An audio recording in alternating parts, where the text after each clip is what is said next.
በዩናይትድ ኪንግደም በጾታዊ ትንኮሳ የተፈረደበት ሀዱሽ ወደ ኢትዮጵያ መባረሩን ዛሬ የዩናይትድ ኪንግደም መንግስት አስታወቀ።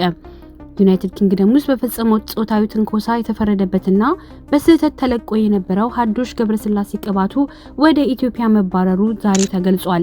ሀዱሽ ከፈረንሳይ ወደ ዩናይትድ ኪንግደም ጁላይ 1 ከገባ በኋላ ይኖርበት በነበረበት ኢሴክስ ታውን የ14 ዓመት ታዳጊና ሌላ አዋቂ ሴት ላይ ጾታዊ ትንኮሳ በመፈጸሙ ተከሶ የ1 ዓመት እስራት ተፈርዶበት ነበር።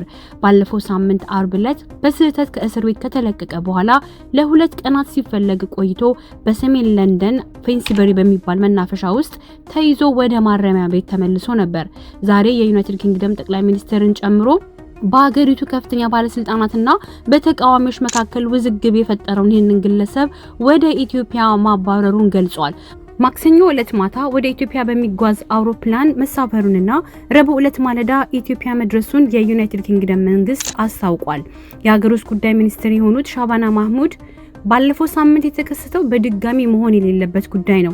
የተቀሰቀሰውንም የህዝብ ቁጣ እኔም እጋራለሁ። ሀዱሽን ወደ አገሩ ለመመለስ እና ከብሪታንያ ምድር ለማስወጣት ያለውን አማራጭ ሁሉ ተጠቅሜያለሁ። ይህንን ጨካኝ ህፃናት ላይ ወሲባዊ ትንኮሳ የሚፈጽም ወንጀለኛን ግለሰብ ወደ አገሩ እንዲመለስ መደረጉን ሳረጋግጥላችሁ በደስታ ነው።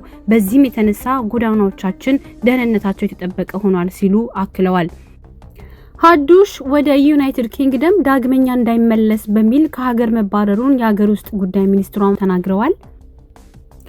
ሀዱሽ ታስሮበት ከነበረበት ማረሚያ ቤት ከቸምስፈርድ ወደ ስደተኞች ማቆያ ማዕከል ከተወሰደ በኋላ የውጭ ዜጋ ጥፋተኝነቶቻቸው ከተረጋገጠ ከሀገር ውስጥ በፍጥነት ለማስወጣት በተዘጋጀው አሰራር መሰረት እንዲወጣ ማድረጉንም ዘግቧል።